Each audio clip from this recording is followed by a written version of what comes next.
Welcome, sports fans, to another edition of Play It Right. This is Quinito Henson with Dyan Castillejo. And today, we're doing a post-fight discussion with guys whom we met pre-fight. And our guests are no other than the reigning WBC Bantamweight champion, Nonito Jr., and his challenger, Reymart Gaballo. They are here with their managers. Nonito with his wife Rachel, and Reymart with his manager from General Santos City, JC Manangkil. Dyan. Congratulations, Rachel and Nonito and Reymart. Napakagandang laban. So I wanted to fire off first kay Reymart. So you suffered your first loss. Nilabanan mo ang idol mo. How did it feel to fight against Nonito, Donaire on the ring? You were doing really good sa first 3 rounds, then nahuli ka ng left hook. Kaya nga po surprise po talaga. Tamaan, po talaga ako, doon talaga, yung sa hook, dito na to, patay. Idol talaga si Champ Nonito po, ma'am. Talaga yung sa ring po talaga yung plano mo ba, no? Yung plano ni Nonito, yung ring IQ. Po.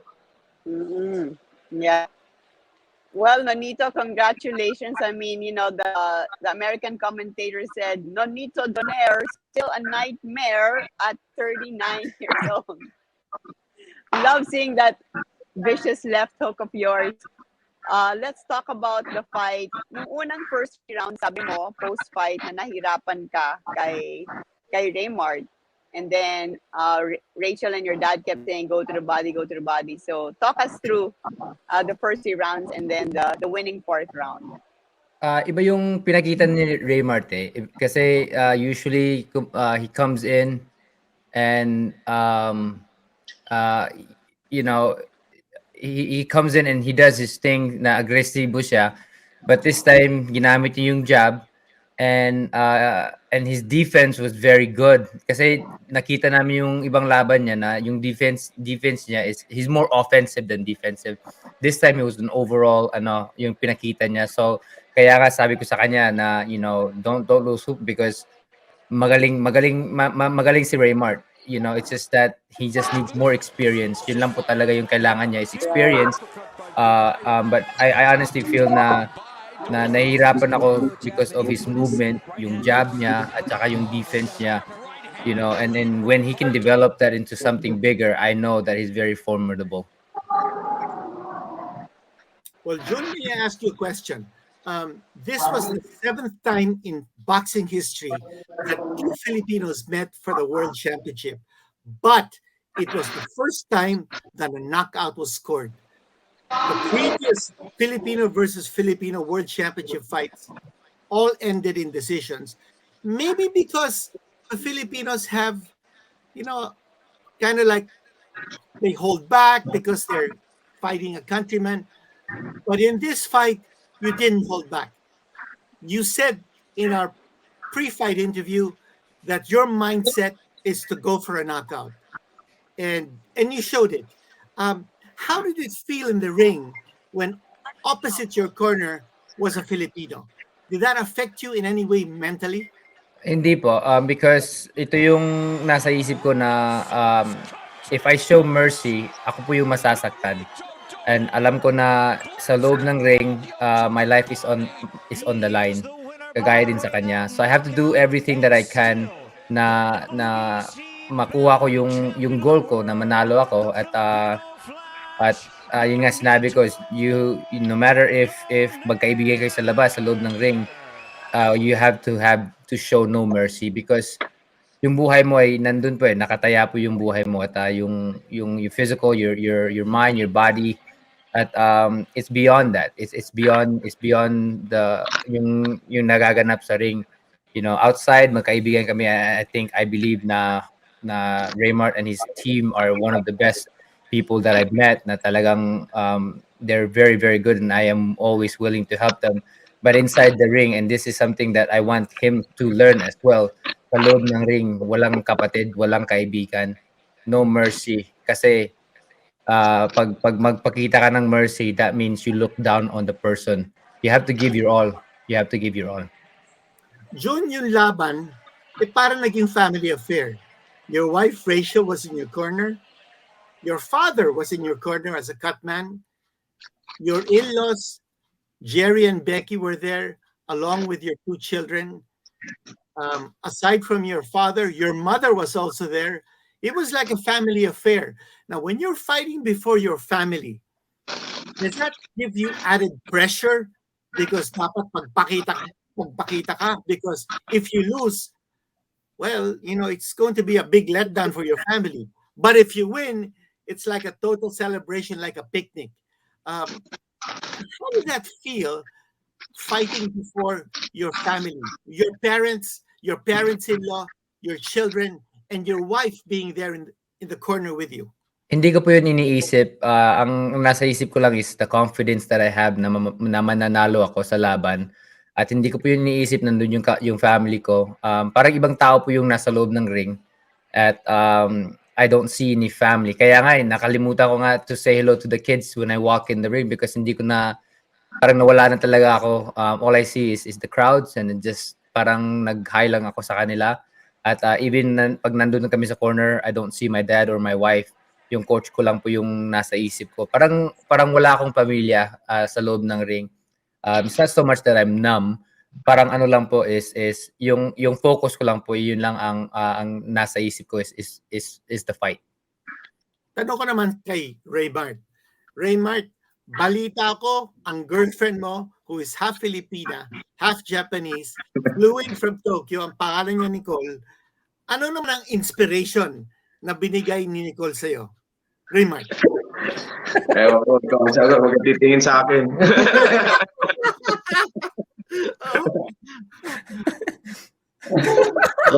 Ikaw yung sasagot yan, di ako. Reymart. Alam ko. No comment. Okay, itatanong ko yung last question ko before we turn it back to Dyan. Reymart, may plano ka bang magpakasal dyan sa Las Vegas?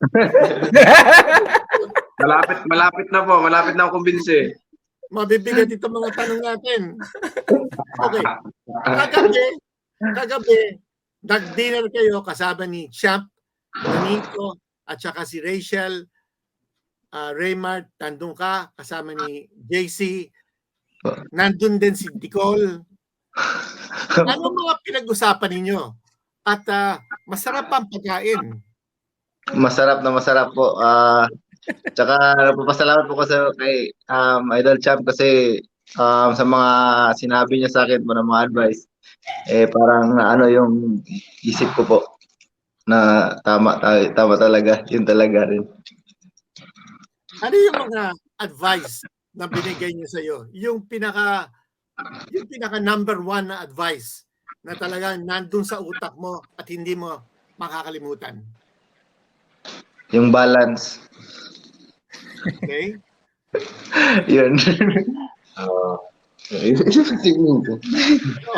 Well, I was telling him na yung paa niya ay pretty much I broke it down kung ano yung nakita ko na parang mali sa kanya. Especially yung balance niya pag sinusuntok ko or pag pinifeint ko, bumabalik siya or nagigigil siya. So that was something that I was teaching him. I was telling him na pag natamaan ko siya, relax lang kasi gusto siya bumawi eh. So ganyan yung isip niya. I was just explaining to him na talagang hindi lang pag mamanalo, in order for you to win the fight, you have to hindi lang kailangan yung lakas at saka bilis at stamina. Kailangan po to yung strategy. Kasi with our conversation, nakita ko talaga yung ginawa nila, especially the strategy that me and Rachel put together. At ano yung nakita ko na pinakamalakas sa kanya. Sinabi ko sa kanya at parang alam nila na yun yung pinaplano nila din at nakita ko rin yun. So Nakikinig lang kami kay Champ Nonito kagabi, Sir Quinito. And lahat ng sinasabi niya na game plan niya, yun yung plinano namin. So di pa umakyat ng ring, alam na ni Chap nito lahat ng gagawin namin. Yun ang Yeah. tinatawag natin na boxing IQ. Dayan. Experience. Smart. Nung binitawan ni Nonito yung left hook, bumagsak ka, and then you try to get up, and then you drop down again. Gano'ng katindi yung power na naramdaman mo mula sa left hook ni Nonito? Paano mo describe? Masakit po talaga.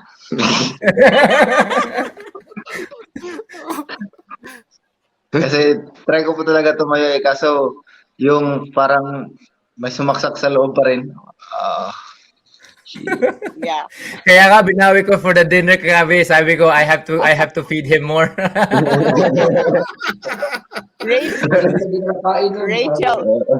Rachel, when Nonito let that hand go and you saw Reymart drop, at that point, did you think it was done?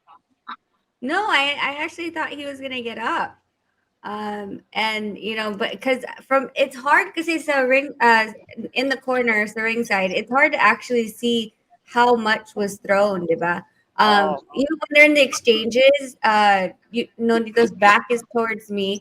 So, you hear the crowd on the other side going, whoa, whoa. But I can't see from yung angle ko what's really going on. But I knew that si Reymart, they really worked on, blocking yung left hook niya. At you could see yung guard niya it was up. And eventually we just had to shift the game plan. I mean, we had worked on body shots tremendously throughout the camp. Yeah. So, but I think it was just, it was just the right opportunity that presented itself that could have happened to either one of them, whoever was going to capitalize on the opportunity given. So. Yeah. Nice that you could have dinner afterwards. Napaka-rare naman, no? That two fighters, one lost by KO, and then having dinner and talking about the fight. Yan ang Pinoy. Nice to see that, diba? Quinito. Well, for me, I saw the potential Reymart has, and I don't want him na to lose hope. Kasi ang talo-talo lang yun eh. Ako ilang beses na ako natalo. It doesn't stop me from reaching my goal, and I want to inspire him na makaya niya na magiging world champion. And I believe na in the future, he will be one of the future champion ng Pilipinas. Wow. Coming from Nonito Donaire. Reymart, ako naman na magtatanong. Bihirang-bihira na isang boksingero na natalo nakakuha ng katakot-takot na congratulations.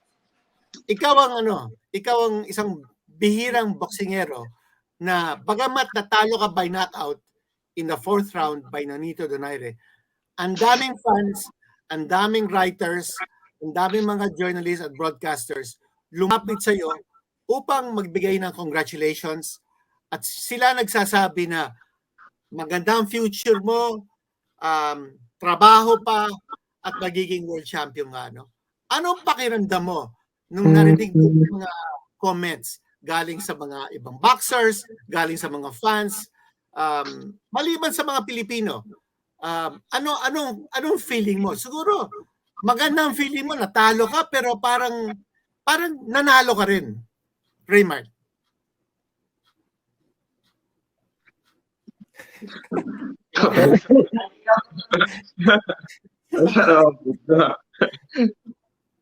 Ano mo paminaw baka naman. Kaya lang congratulations. Napildi ka. Kaya wala ko yung kuhan.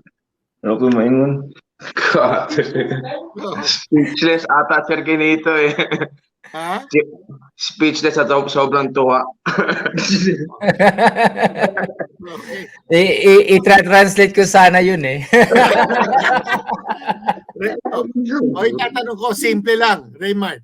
Pagkatapos ng laban, anong unang-unang sinabi ni Nicole sa'yo? Mahal pa rin kita. Yung ba sinabi, Reymart? Wala. Nanahimik lang po ako. Pumasok lang po sa room ko lang isa. Tumago eh. Ikaw naman, anong sinabi mo kay Nicole pagkatapos ng laban? Yung unang-unang sinabi mo. Wala akong kinausap po eh. JC, mukha yata hindi ikakasalito si Reymart. Mukhang mahina, Sir Quinito eh. Hindi, malakas ang loob niyan. Ayaw pa ipakasal eh. Oh. Reymart, itatanong ko naman, boxing related ito. Iwasan na muna natin si Nicole. Ito naman question, boxing related.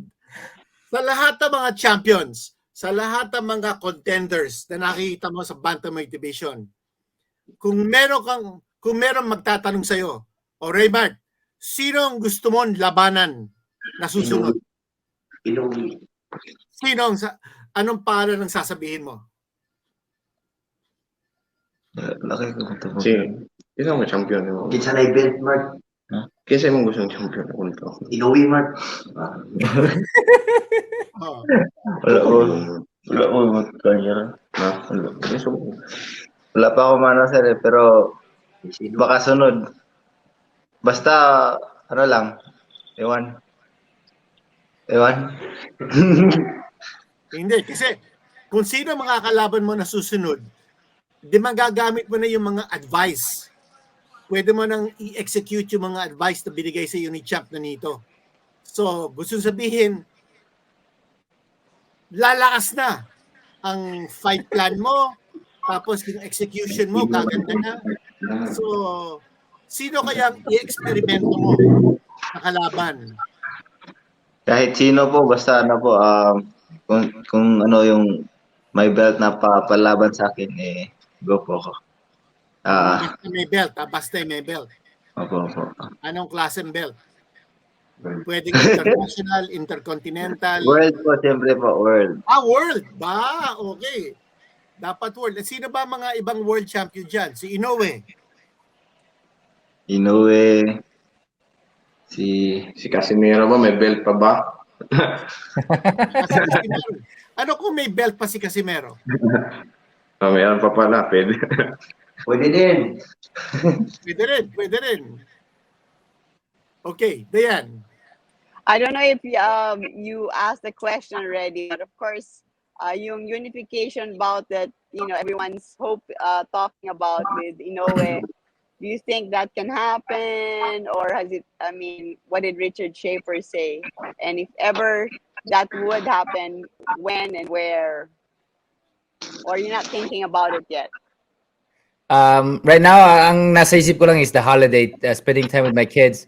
And when it comes time to negotiation, alam ko na gagawin ni Richard Schaefer ang magagawa niya na makuha yung unification kung sino man yun. Well, and I think that we have to also consider that sa Japan, they close the border to any foreigners.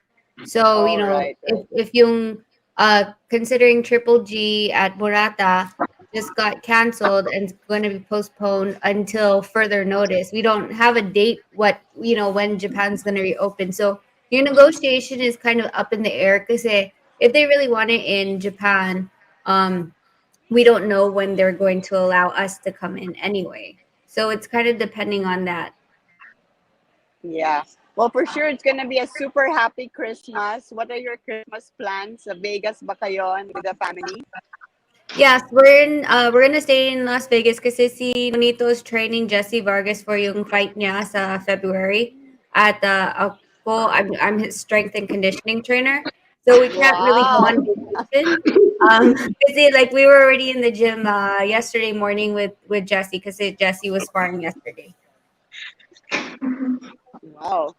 So, Rachel, you're also nominated as a trainer of the year. Wow. Did you ever expect this? No, it's a complete honor to be, mentioned amongst those people, especially people like Eddie Reynoso, who has a very strong stable. I wasn't ever expecting to win, but just being nominated was an honor in itself. Super. Rachel, Reymart. Yeah, go ahead, please, Dyan. Anong plano mo sa Christmas, Reymart? Stay sa Miami po. Mag-stay po muna sa Miami. Say With Maya. Nicole. With Nicole. Okay, Quinito, go ahead. I was going to ask Rachel, being a nominee for Trainer of the Year, you've been focused almost exclusively on Nonito, but now you're branching out and looking at other fighters like Jesse Vargas. Is this something that you're planning to do, perhaps as a career, to be a trainer of more fighters, and perhaps even develop your own stable with Nonito? Is that a I plan? I really haven't, like, the thing is with yung training, it's really a passion of mine. It isn't my career path. My career path is completely something separate. Si Jesse at yung other boxers, they only came into the picture kasi si Nonito would be in the gym, yung sparring partners niya, and then Nonito would invite them kasi, having all of them in the strength and conditioning program at the same time, it further pushes him, especially when he was sparring against Tomoki Kameda at si Angelo Leo. In the strength and conditioning program, they're also pushing each other up. Very positive atmosphere. So after that, that's when, of course, with Nonito not fighting right now, we're not maintaining the exact hard schedule that we usually do for strength and conditioning. But someone like Jesse, who's training for yung fight niya, wants to implement it, so he'll bring me onto that. With us, it's really depending on if the person that I'm going to be training is giving me 100%, 150%. They're on time.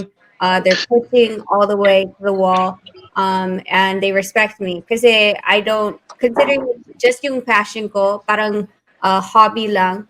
I really don't want to waste my time if yung fighter is parang wala, diba? Rachel, you were talking about the training camp of Nonito, and that was a rather topsy-turvy training camp. He lost a tooth, and then he had COVID. That was the second time he had COVID. How long before the weigh-in did he get COVID? And was that a scare? How many days did it take before he flushed out the COVID from his system? Yung COVID was like 40 days out from yung fight, about somewhere around there. It took him 4 days this time to flush out COVID from yung Oh, system. fast. Yeah. So, and then after that, we implemented testing every time we sparred. Before they sparred, we tested them because that's how he got it last time. Probably how he got it this time. So before that, we would COVID test the Tomoki Kameda and Angelo Leo, and so then we knew every single time that he stepped in there, he wasn't going to get it again.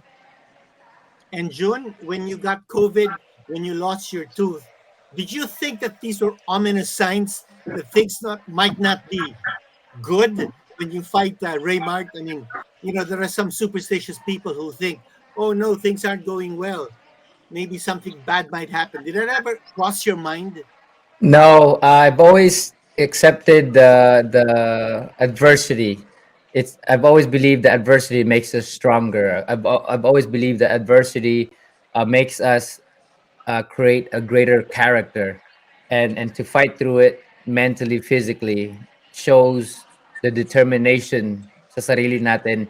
For me at least, na hindi ako naapektuhan sa kung ano man yung nangyari, because ang goal ko ay yun lang po ang iniisip ko. And so for me, I always accept the adversity no matter what it is, and I always do the best that I can and be determined to complete my mission. And this is not the first time. He lost his tooth the night before the Montiel fight too. So it's not. Oh, wow. We're always constantly in these fun little situations he likes to put us in. Reymart, nabalitaan mo ba na COVID si Champ Nonito? At ikaw, sa training mo sa Miami, kasama ni Moro Fernandez, nagkaroon ka ba ng mga problema doon? Wala po. Wala po talaga. Wala ka ba doon? Wala. Hindi ko po alam din po, sir. Smooth lahat. Yeah. We kept it a secret to everyone. Yeah, they only found out na nung interview ako after the fight na. Yeah. I mean, we just stayed out of the gym. We just told him that Nonito was going too fast on yung sparring niya. Kasi he was hitting 8 rounds, 10 rounds really early. So it was okay for us to take off, 2 weeks from the boxing gym. And we just texted the gym like, hey, gonna take a week or two off because he was ahead on sparring. We don't want to put too much into sparring. So it was, parang they didn't even notice that there was anything wrong. So he was gone for 2 weeks, recovering. Wow. Problema ko to Okay. Ikaw naman, No, Reymart. it was 2 weeks Yeah. just out of courtesy. Kasi Yeah. yung Kasi CDC, hindi naman ako naapektuhan at nag-continue pa rin ako nag-training sa bahay, did my runnings but Right. away from people. So I did my training still kahit may COVID ako, hindi ako huminto sa pag-training, and even the strength and conditioning we did it in the park. yeah. And but he went from the Thursday he tested positive. By Sunday, Monday wala na. We tested more than 4 times negative to make sure talaga. But the CDC, WHO, they're all saying that even though you test negative, you should at least still quarantine for the little bit. So we just did what they said, but we just stayed out of the gym out of courtesy lang.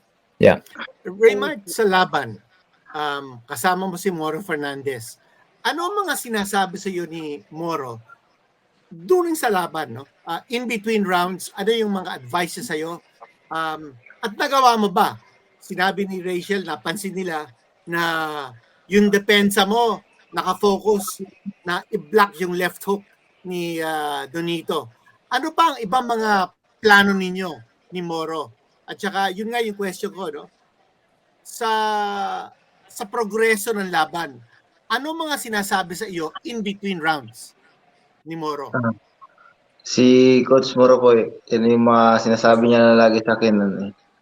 Yung depensa ko, at saka yung kapag susuntok daw po si Champ Idol ng isang suntok, ka-counter din ako ng dalawa. At saka atras ay lang daw. Yun lang yun eh. Yung suntok lang ako, kumbaga mas dadagdag ako ng suntok ng dalawa or isa. Tapos depensa ko po. Napansin namin, Reymart, na sa laban, hindi ka umatras. Talagang sinabayan mo si Champ Idol. Opo. Hindi ka umatras, nandun ka lang, nakipagsabayan ka. Yung ba ang game plan ninyo? Na talaga patay kung patay? At hindi ba yun ang game plan nyo? Ay, hindi. Hindi po. Anong game plan nyo? Atras po. Atras! Atras. JC, hindi Hindi nagawa. nangyari yun. Hindi nangyari. First early rounds, Sir Quinito, yun nga, di ba ginagawa niya. Yung sabi niya nga na nakatama siya kasi tinamaan din siya ni Champ Nonito is nawala na siya sa focus, kaya yung last part ng third round and fourth round medyo sumasabay na din siya, and yun. Dyan. Galing. So, Reymart, sa pagdaan mo sa laban na ito, anong gusto mong sabihin kay Nonito na naging napakabait sa'yo even after the fight? He went over to you, was talking to you. Anong gusto mong sabihin sa kanya? Syempre po, nagpapasalamat po talaga ako kay Champ Idol kasi sa sa opportunity na maglaban din kami sa ring. At saka sa idea po ng mga advice na binigay niya po sa akin. So you think better fighter ka na ngayon? Nakakuha ka ng... And how does it feel? Kasi first loss mo yun unang talo mo. Yan nga po. Siyempre po, masaya din po kasi nakalaban po talaga sa isang elite boxer po talaga na lagi si 9 times world champion. So yeah, of course, not a bad guy to lose to.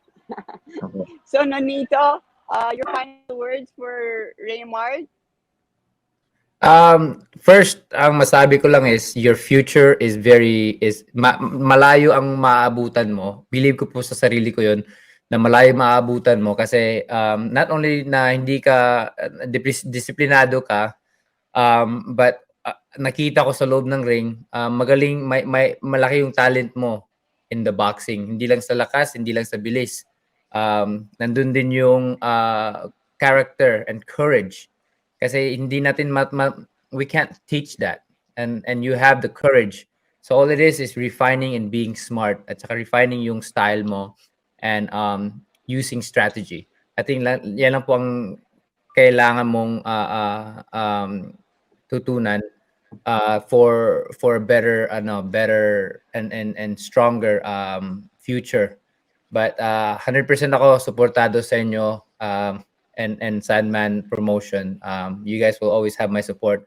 I believe that you guys are really incredible people and it was a great pleasure to know you, to have dinner with you at saka being inside the ring. So, I'm very, very happy na I'm able to share my knowledge as well to you.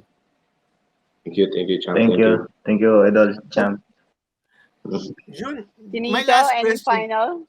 Yeah, my last question for you, June, is your power seems to be optimal at bantamweight, but you're the only fighter in boxing history who has gone down 2 weight classes to win a world championship. This is an absolute rarity.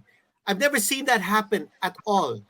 I've seen guys move up in weight, like Manny Pacquiao moved up from being a light flyweight when he started all the way to being a super welterweight. But for someone like you to bring down your weight in order to optimize your power at a class where you feel most comfortable, that is truly unprecedented. That took a lot of discipline. That took a lot of conviction. Can you share with your fans the mindset that you gave yourself in order to be able to do something like that? It's discipline at the desire to have a one mind track of becoming undisputed. Kailangan mo talaga yung purpose. Kasi pag wala kang purpose sa buhay mo, parang nawawala ka lang eh. Wala kang daan na pupuntahan, hindi ka sigurado sa sarili mo. My purpose is becoming undisputed at it allowed me to be disciplined in every way. Hindi lang sa pagkain, hindi lang sa training. It's also disciplined me to take care of myself in every way, including my relationship. So ultimately, I've always been very right for this weight class. Ito yung pinaka-optimal weight ko na naglo-lose weight ako, pero hindi naman ako na nag-lose weight na talagang nahihirapan ako. So this has been a tremendous weight for me, and this is where I'm very optimal in my physical, even at this age.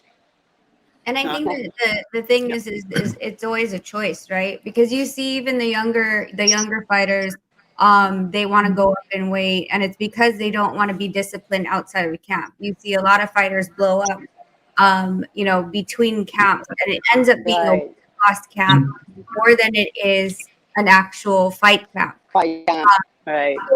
With age, that I don't necessarily believe that that's a deciding factor. I think it's just the fact of the choice and the in their head as to, well, don't feel like cutting weight anymore, I'm just going to move up a weight, where those kind of decisions are normally based on the lack of discipline to even stay around the normal good range near your fight weight. One last question for you guys. What can fans expect from Nonito Donaire moving forward? Journey to the You're undisputed. 39 years old. Journey to the undisputed. Kung sino man yung belt, kukunin ko yon. That's my goal. That's my purpose. At you always see me do my best. Okay. Ikaw naman, Reymart. JC, you've got a lot of fighters in your stable. A lot of good ones. Romero Duno is fighting January 1st. Mike Plania just won by knockout. You've got a lot of world championship contenders in your stable. Reymart is definitely part of that stable, a major part of that stable. Marlon Tapalas is also with your group. So it's a star-studded stable that you have in Sandman Promotions, JC.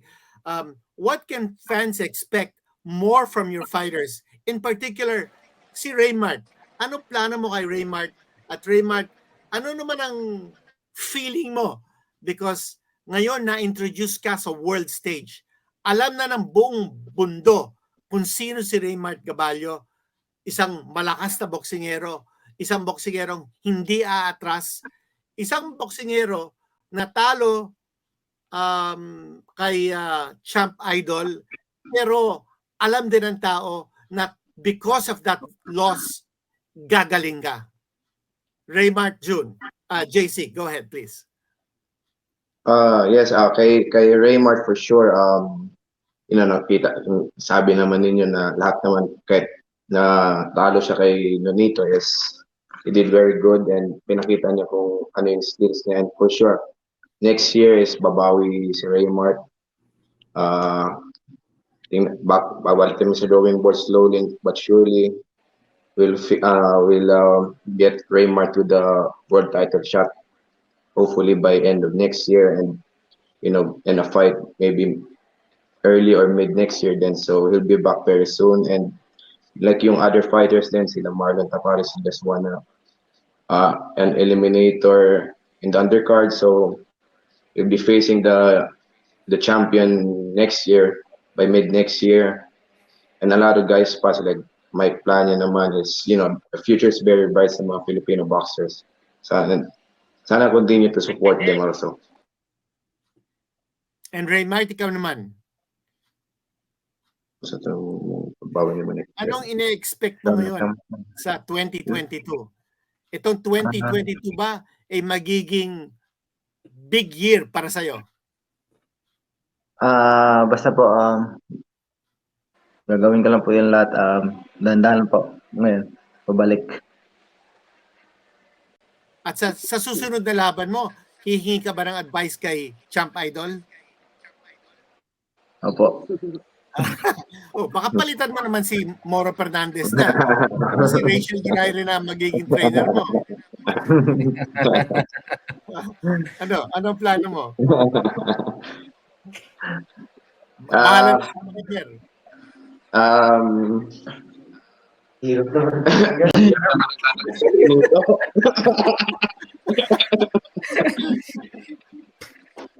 Pwede next na. Reymart, nandyan sila sa likod. Si Champ Idol, tsaka si Rachel. Papasangin po kami ng advice and, pag, sabi naman ni Champ is, basta kung kailangan namin ng advice, hopefully, message na kami kay Champ. So, yes. Okay. Yes. Well, So Dyan, I nice. think that Very wraps proud up of our you. show. Yeah, it wraps up our show. Your Yeah, last so thoughts, nice to see Dyan. na naka-smile ka pa rin. So nice to see Reymart still smiling, and of course, Nonito, we continue to be in awe at what you are achieving, you and your wife together. It's inspiring to all of us, to our athletes, I'm sure, to our boxers, and to all Filipino athletes in general. So God bless, more power, super Merry Christmas sa inyo. Thank you for being on Play It Right. We hope to have you again pre and post fight in your succeeding fights. Thank you. Thank you. Thank you guys. Happy holidays. Merry Thank you, Christmas. June. Thank you, Rachel. Thank you, JC. Thank you, guys. And thank you, Reymart. God bless. Merry Christmas. Merry Merry Christmas. Yay. Merry Christmas. Happy New Year. Ayo. Merry Thank you. Christmas. Thank you again for joining us. This is Dyan Castillejo. And this is Quinito Henson. Merry Christmas. And remember, we are always here to play it right. Merry Christmas, everyone.